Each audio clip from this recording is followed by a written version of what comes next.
C'est pour nous un réel plaisir d'être avec vous et de partager ce moment ensemble pour nous édifier, pour nous fortifier dans la foi, car la nécessité se fait sentir et le Seigneur qui nous a chargé de partager ce moment avec vous, nous bénissons son nom, nous bénissons sa parole et nous bénissons chacun de vous.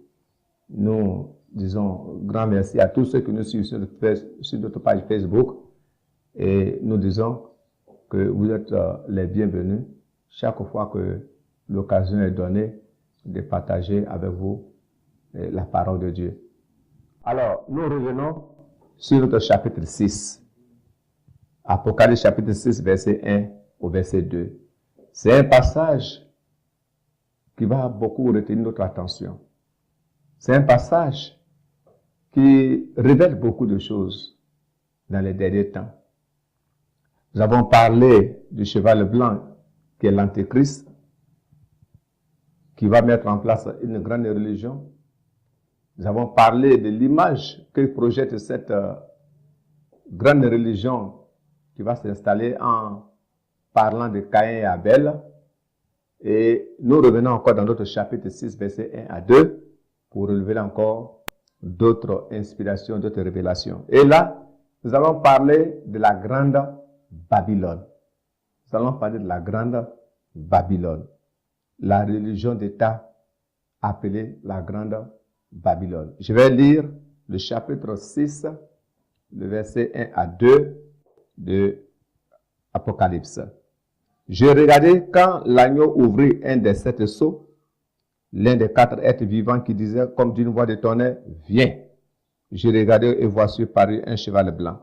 Celui qui le montait avait un arc, une couronne lui fut donnée et il partit en vainqueur pour vaincre. Vous voyez, quand nous lisons ce passage, nous comprenons qu'il y a urgence aujourd'hui. Il y a urgence de nos jours. Parce que ce verset parle du triomphe du cheval blanc, du triomphe de la religion sur le christianisme. Oui, c'est de cela il sera question.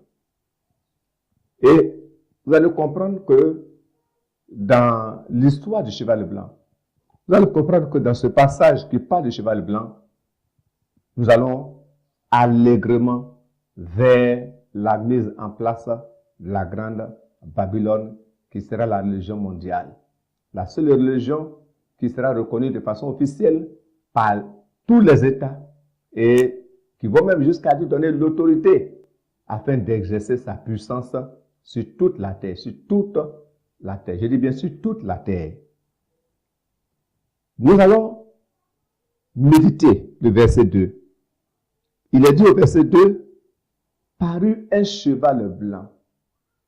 Le cheval est un animal qui a assez de force, qui a assez de vigueur. C'est un animal qui est utilisé sur les champs de bataille. Oui, par le passé, c'était les chevaux qui étaient utilisés sur les champs de bataille à cause de sa vigueur, de sa force. C'est pour dire que la puissance religieuse sera une force terrible contre les églises, pour la destruction des églises. Ce cheval blanc qui sortit et qui partit en vainqueur pour vaincre, il n'avait pas de flèches. La Bible parle qu'il est sorti avec un arc, mais il n'avait pas de flèches. On ne peut pas aller à une chasse, on ne peut pas aller à un combat et avoir seulement l'arc sans avoir de flèches. Oui, mon frère, mon bien-aimé, pour dire que le diable, l'antéchrist, n'utilisera pas les armes pour la conquête des églises. L'antéchrist utilisera les ruses, le mensonge, la fausseté bien aiguisée. L'antéchrist utilisera la douceur, utilisera tout ce qui est camouflage pour détruire la vie des églises. Et oui, c'est une réalité. Il partit en vainqueur pour vaincre. C'est par la séduction que la religion cherchera à vaincre les églises véritables, les églises de Jésus-Christ. La séduction par les miracles, la séduction par les fausses prophéties, la séduction par l'évangile de la prospérité. Voici donc les stratégies qui vont être utilisées par l'Antéchrist pour déstabiliser au maximum les églises. Qu'on le veut ou pas. Et vous êtes d'accord avec moi que par le passé, il y avait une certaine crainte en nous, une certaine crainte de Dieu vis-à-vis de certains péchés qu'on refusait même de voir dans nos églises. Mais aujourd'hui, tu en fais apparition dans les églises. Parce que le rôle de la religion, de cette religion, de cette puissance religieuse, c'est de briser les barrières pour qu'il y ait un rapprochement entre les églises afin de les noyer. Et aujourd'hui, vous voyez, on parle sous une autre forme du syndicalisme religieux. On parle sous une autre forme du regroupement des églises, mais sous une autre forme d'appellation. Mais au fur et à mesure que ces barrières sont en train d'être brisées, vous voyez, des choses qu'on refusait avant, aujourd'hui on commence à les voir dans nos églises. Et nous nous étonnons, mais pourquoi il n'y a plus de sainteté, pourquoi il n'y a plus de crainte de Dieu, pourquoi l'église est comme ça? Mais écoutez, l'influence de certaines religions sur lesquelles nous sommes accrochés, qui sont devenus nos partenaires, nos amis, avec lesquels nous asseyons aujourd'hui pour avoir un même langage, soit disant non, écoutez, il faut que nous soyons ensemble. Il faut qu'aujourd'hui que nous travaillions de concert pour que nous ayons la force pour combattre. Mais nous allons combattre qui? Si ces gens avec lesquels nous nous associons ne vivent pas la sainteté. Et c'est ce que nous voyons. Nous constatons amèrement qu'il y a aujourd'hui des Jézabel dans nos églises. Des habillements de Jézabel dans nos églises qui sont tolérés. C'est des choses autrefois qu'on rejetait. Autrefois, on rejetait la marque du diable au doigt et au cou, avec les grosses chaînes et les gourmettes et les bagues de doigts. Mais aujourd'hui, on dit, ça fait rien. Ce n'est pas à ça Dieu regarde. Nous avons commencé à laisser tomber ce qui faisait le fondement biblique de notre statut chrétien. Et il y a tellement d'associations chrétiennes aujourd'hui que nous embrassons à droite, nous embrassons à gauche. Mais sachez que au fur et à mesure que nous nous associons à ces syndicalismes chrétiens, à ces associations chrétiennes qui n'ont rien de Jésus, puisqu'on ne regarde pas à leur vie, on ne regarde pas à leur sainteté, on ne regarde pas à leur stabilité chrétienne, mais nous regardons plutôt au fait qu'ils ont une communauté, ils ont une église, ils ont une dénomination. Donc, il faut s'associer à ces églises-là. Et nous avons commencé à embrasser toutes sortes d'églises aujourd'hui. Des fédérations passées, des fédérations par là. Mais nous sommes en train de créer un rapprochement. Aujourd'hui, il y a un rapprochement. Nous vivons aujourd'hui des rapprochements entre les églises Caïn et Abel. Nous avons commencé aujourd'hui à embrasser la doctrine babylonienne, qui ne sont pas des enseignements basés sur la Bible. Nous sommes en train de mettre en place la grande Babylone, la mère de toutes les prostituées sans le savoir. Il est dit dans notre passage, il est parti en vainqueur pour vaincre. Et au fur et à mesure, nous voyons nos églises qui se disaient fortes spirituellement, qui avaient la manifestation de la puissance de Dieu reposée sur le discernement, aujourd'hui, ces églises sont en train de tomber une à une. Nous ne voyons plus l'amour véritable du Seigneur qui faisait notre force. Nous n'avons plus le discernement. Nous n'avons plus en nous la sagesse qui nous permettait de tenir des langages francs quand il s'agissait du péché qui se présentait à nous. Les mini-jupes sont aujourd'hui dans nos églises. Des coiffures à la marque du diable sont aujourd'hui dans nos églises.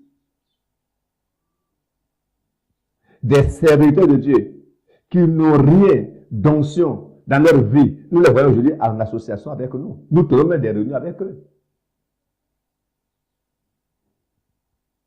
Des gens qui ont basé leur foi, qui ont basé leur doctrine sur l'huile d'onction. Et on ne sait même pas d'où vient cette huile-là. Comme dans certains endroits où on a découvert que ces huiles d'onction-là n'étaient rien d'autre que des huiles de cobra. Nous avons commencé à laisser tomber le christianisme pour céder au favoritisme. Et le favoritisme est assis dans nos églises. La cupidité a pris le dessus. L'amour de l'argent. Tous les pasteurs veulent s'enrichir. Et tous les moyens sont bons pour s'enrichir par le vol, par le mensonge, par les tromperies, par les ruses. Il ne peut plus y avoir de programme sans mettre en avant les escroqueries, les vols. Nous voyons de ces grandes campagnes qui sont faites pour amener pas le salut aux gens, mais pour avoir les moyens pour s'enrichir sur le dos des gens. C'est les choses que nous vivons. Et toutes ces personnes-là, nous les avons associées à nous. Bien-aimés, la religion n'est plus dehors, mais elle est dans nos églises. Nous vivons la religion. Les saints ne sont plus respectés. C'est une réalité. La foi est basée aujourd'hui sur la prospérité. La foi est basée aujourd'hui sur, non pas la sanctification, non pas la sainteté, non, mais sur des miracles. La Bible n'est pas contre les miracles. Mais quel genre de miracles? Des miracles où on souffle sur les gens, des miracles où on soulève les pieds sur les gens. Et c'est tout ça que nous embrassons aujourd'hui pour en faire des fédérations. La Babylone, la mère de toutes les prostituées. Oui, nous aurons le temps de prendre. Nous allons prendre le temps nécessaire pour rentrer dans les profondeurs et connaître la Babylone qui se met en place sous nos yeux. La Babylone, par le passé, qu'on croyait que c'était une image inventée. On ne croyait même pas que cela allait être vrai.